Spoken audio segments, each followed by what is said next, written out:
अध्याय 2। व्यापार से साम्राज्य तक कंपनी की सत्ता स्थापित होती है। एक कंपनी जो यूरोप से चलती है व्यापार करने के लिए और आके भारत में साम्राज्य बना लेती है। देखते हैं कि इस चैप्टर में समझेंगे कैसे एक कंपनी इस मुकाम तक पहुंची। क्या इसमें भारतीयों की गलतियां थीं या फिर कुछ और, समझने की कोशिश करते हैं। मुगल बादशाहों में औरंगजेब आखिरी शक्तिशाली बादशाह थे। उन्होंने वर्तमान भारत के एक बहुत बड़े हिस्से पर नियंत्रण स्थापित कर लिया था। 1707 में उनकी मृत्यु के बाद बहुत सारे मुगल सूबेदार और बड़े बड़े जमींदार अपनी ताकत दिखाने लगे थे। उन्होंने अपने क्षेत्रीय रियासतें कायम कर ली थीं। जैसे जैसे विभिन्न भागों में ताकतवर क्षेत्रीय रियासतें सामने आने लगीं, दिल्ली अधिक दिनों तक प्रभावी केंद्र के रूप में नहीं रह सकी। 18वीं सदी के उत्तरार्ध तक राजनीतिक क्षितिज पर अंग्रेजों के रूप में एक नई ताकत उभरने लगी थी। क्या आप जानते हैं कि अंग्रेज पहल एक छोटी सी व्यापारिक कंपनी के रूप में भारत आए थे और यहाँ के इलाकों पर कब्जे में उनकी ज़्यादा दिलचस्पी नहीं थी। तो फिर ऐसा कैसे हुआ कि एक दिन वे इस विशाल साम्राज्य के स्वामी बन बैठे? इस अध्याय में आप देखेंगे यह कैसे हुआ। चित्र 1। कैप्टन हडसन द्वारा बहादुर शाह जफर और उनके बेटों की गिरफ्तारी।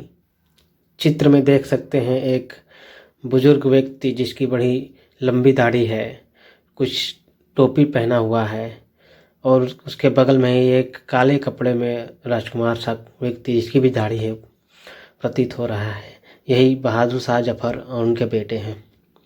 औरंगजेब के बाद कोई मुगल बादशाह इतना ताकतवर तो नहीं हुआ, लेकिन एक प्रतीक के रूप में मुगल बादशाहों का महत्व बना हुआ था। जब 1857 में ब्रिटिश शासन के विरुद्ध भारी विद्रोह शुरू हो गया तो विद्रोहियों ने मुगल बादशाह बहादुर शाह जफर को ही अपना नेता मान लिया था। जब विद्रोह कुचल दिया गया तो कंपनी ने बहादुर शाह जफर को देश छोड़ने के लिए मजबूर कर दिया और उनके बेटों को जफर के सामने ही मार डाला। हेडिंग 1। पूर्व में ईस्ट इंडिया कंपनी का आना। चित्र 2। 18वीं सदी में भारत तक आने वाले रास्ते। अब देख सकते हैं यूरोप से अफ्रीका को घूम के आने वाला केप ऑफ गुड होप के थ्रू आने वाले जो बम्बई मद्रास तक आते थे। दूसरा है ये बांग्लादेश के नीचे वाला हिस्सा और एक हिस्सा हो गया जो इंडोनेशिया के पास से गुजर के जाता है। यही सब रास्ते थे जिससे समुद्री व्यापार हुआ करता था। सन 1600 में ईस्ट इंडिया कंपनी ने इंग्लैंड की महारानी एलिजाबेथ प्रथम से चार्टर अर्थात इजाज़तनामा हासिल कर लिया, जिससे कंपनी को पूरब से व्यापार करने का एकाधिकार मिल गया। इस इजाज़तनामे का मतलब यह था कि इंग्लैंड की कोई और व्यापारिक कंपनी इस इलाके में ईस्ट इंडिया कंपनी से होड़ नहीं कर सकती थी। इस चार्टर के सहारे कंपनी समुद्र पार जाकर नए इलाकों को खंगाल सकती थी। वहां से सस्ती कीमत पर चीज़ें खरीदकर उन्हें यूरोप में ऊंची कीमत पर बेच सकती थी। कंपनी को दूसरी अंग्रेज व्यापारिक कंपनियों से प्रतिस्पर्धा का कोई भय नहीं था। उस जमाने में वाणिज्यिक कंपनियां मोटे तौर पर प्रतिस्पर्धा से बचकर ही मुनाफा कमा सकती थीं। अगर कोई प्रतिस्पर्धी न हो तभी वे सस्ती चीज़ें खरीदकर उन्हें ज़्यादा कीमत पर बेच सकती थीं। वाणिज्यिक एक ऐसा व्यावसायिक उद्यम जिससे चीज़ों को सस्ती कीमत पर खरीदकर और ज़्यादा कीमत पर बेचकर, यानी मुख्य रूप से व्यापार के जरिए मुनाफा कमाया जाता है। लेकिन यह शाही दस्तावेज दूसरी यूरोपीय ताकतों को पूरब के बाजारों में आने से नहीं रोक सकता था।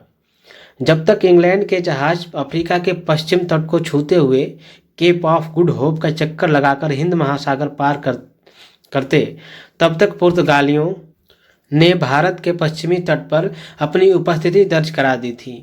वे गोवा में अपना ठिकाना बना चुके थे। पुर्तगाल के खोजी यात्री वास्को ड गामा ने ही 1458 में पहली बार भारत तक पहुंचने के इस समुद्री मार्ग का पता लगाया था। 17वीं शताब्दी की शुरुआत तक डच भी हिंद महासागर में व्यापार की संभावनाएं तलाशने लगे थे। कुछ ही समय बाद फ्रांसीसी व्यापारी भी सामने आ गए। जो पुर्तगाली थे सबसे पहले वो भारत में आए और सबसे बाद में गए, मतलब सबसे ज़्यादा दिनों तक यदि कोई भारत में रहा तो वो पुर्तगाली थे। समस्या यह थी कि सारी कंपनियां एक जैसी चीज़ें ही खरीदना चाहती थीं। यूरोप के बाज़ारों में भारत के बने बारीक सूती कपड़े और रेशम की ज़बरदस्त मांग थी। इनके अलावा काली मिर्च, लौंग, इलायची और दालचीनी की भी ज़बरदस्त मांग रहती थी। यूरोपीय कंपनियों के बीच इस बढ़ती प्रतिस्पर्धा से भारतीय बाज़ारों में इन चीज़ों की कीमतें बढ़ने लगीं और उनसे मिलने वाला मुनाफा गिरने लगा। अब इन व्यापारिक कंपनियों के फलने फूलने का यही एक रास्ता था कि वे अपनी प्रतिस्पर्धी कंपनियों को खत्म कर दें। लिहाजा बाजारों पर कब्जे की इस होड़ ने व्यापारिक कंपनियों के बीच लड़ाइयों की शुरुआत कर दी। 17वीं और 18वीं सदी में जब भी मौका मिलता, कोई सी एक कंपनी किसी दूसरी कंपनी के जहाज डुबो देती, रास्ते में रुकावटें खड़ी कर देती और माल से लदे जहाज़ों को आगे बढ़ने से रोक देती। यह व्यापार हथियारों की मदद से चलता था और व्यापारिक चौकियों को किलेबंदी के जरिए सुरक्षित रखा जाता था। अपनी बस्तियों को किलेबंद करने और व्यापार में मुनाफा कमाने की इन कोशिशों के कारण स्थानीय शासकों से भी टकराव होने लगे। इस प्रकार व्यापार और राजनीति को एक दूसरे से अलग रखना कंपनी के लिए मुश्किल होता जा रहा था। आइए देखें कि यह कैसे हुआ। Headline: East India Company Bengal में व्यापार शुरू करती है। पहली इंग्लिश फैक्ट्री 1651 में हुगली नदी के किनारे शुरू हुई। कंपनी के व्यापारी यहीं से अपना काम चलाते थे। इन व्यापारियों को उस जमाने में फैक्टर कहा जाता था। इस फैक्ट्री में वेयरहाउस था जहां निर्यात होने वाली चीज़ों को जमा किया जाता था। यहीं पर उसके दफ्तर थे जिनमें कंपनी के अफसर बैठते थे। जैसे जैसे व्यापार फैला, कंपनी ने सौदागरों और व्यापारियों को फैक्ट्री के आसपास आकर बसने के लिए प्रेरित किया। 1696 तक कंपनी ने इस आबादी के चारों तरफ एक किला बनाना शुरू कर दिया था। 2 साल बाद उसने मुगल अफसरों को रिश्वत देकर 3 गांवों की जमींदारी भी खरीद ली। इनमें से एक गांव कालीकाता था जो बाद में कलकत्ता बन गया। अब इसे कोलकाता कहा जाता है।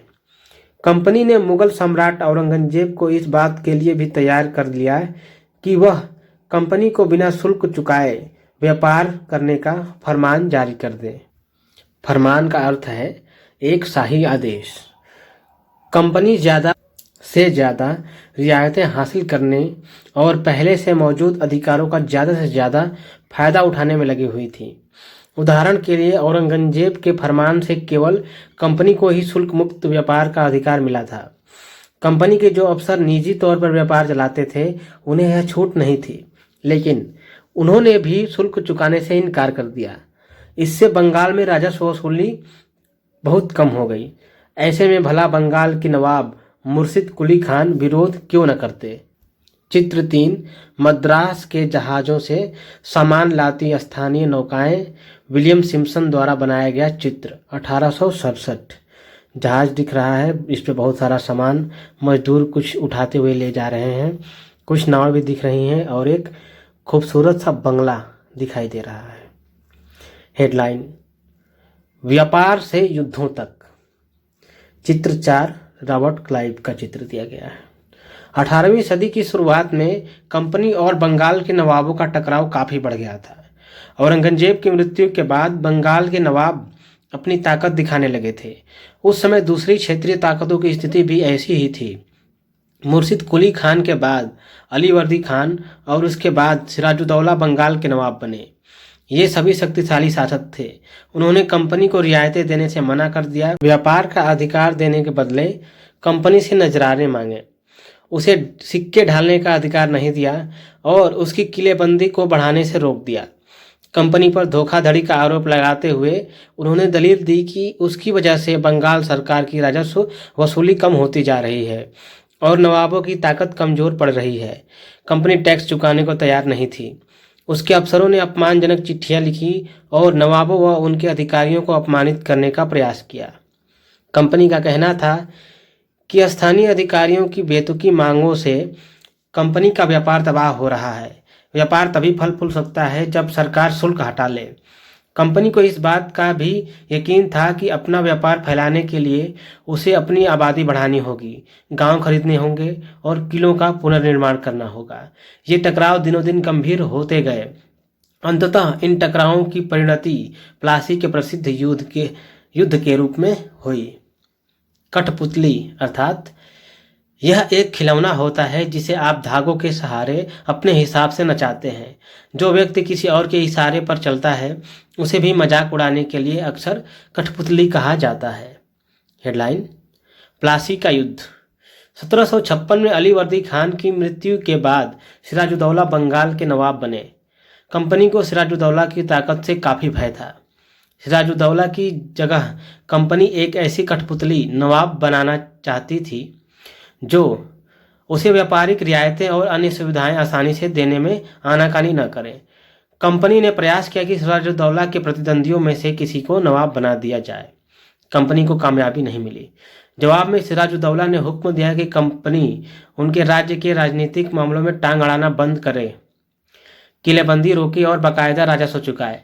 जब दोनों पक्ष पीछे हटने को तैयार नहीं हुए तो अपने 30,000 सिपाहियों के साथ नवाब ने कासिम बाजार में स्थित इंग्लिश फैक्ट्री पर हमला बोल दिया। नवाब की फौजों ने कंपनी के अफसरों को गिरफ्तार कर लिया, गोदाम पर ताला डाल दिया, अंग्रेजों के हथियार छीन लिए और अंग्रेज जहाज़ों को घेरे में ले लिया। इसके बाद नवाब ने कंपनी के कलकत्ता स्थित किले पर कब्जे के लिए उधर का रुख किया। कलकत्ता के हाथ से निकल जाने की खबर सुनने पर मद्रास में तैनात कंपनी के अफसरों ने भी रॉबर्ट क्लाइव के नेतृत्व में सेनाओं को रवाना कर दिया। इस सेना को नौसैनिक बेड़े की मदद भी मिल रही थी। इसके बाद नवाब के साथ लंबे समय तक सौदेबाजी चली। आखिरकार 1757 में रॉबर्ट क्लाइव ने प्लासी के मैदान में सिराजुद्दौला के खिलाफ कंपनी की सेना का नेतृत्व किया। नवाब सिराजुद्दौला की हार का एक बड़ा कारण उसके सेनापतियों में से एक सेनापति मीर जाफर की कारगुजारियां भी थी। मीर जाफर की टुकड़ियों ने इस युद्ध में हिस्सा नहीं लिया। रॉबर्ट क्लाइव ने यह कहकर उसे अपने साथ मिला लिया था कि सिराजुद्दौला को हटाकर मीर जाफर को नवाब बना दिया जाएगा। चित्र 6 सिराजुद्दौला। चित्र 5 में महान्यायालय कक्ष, East India House, Leadenhall street. East India Company के कोर्ट ऑफ प्रोप्राइटर्स की लंदन स्थित लेडन हॉल स्ट्रीट पर बने ईस्ट इंडिया हाउस में बैठकें होती थी। यह ऐसी ही एक सभा का चित्र है। देख सकते हैं कि सीढ़ियों टाइप का कुछ स्ट्रक्चर बना हुआ है जिस पे बहुत सारे लोग बैठे हुए हैं और कुछ मेजें बनी हुई हैं, उसके चारों ओर लोग बैठे हुए हैं। क्या आप जानते थे कि प्लासी का यह नाम किस तरह पड़ा? दरअसल असली नाम पलाशी, जिसे अंग्रेजों ने बिगाड़कर प्लासी कर दिया था। इस जगह को पलाशी यहाँ पाए जाने वाले पलाश के फूलों के कारण कहा जाता था। पलाश के खूबसूरत लाल फूलों से गुलाल बनाया जाता है जिसका होली पर इस्तेमाल किया जाता है।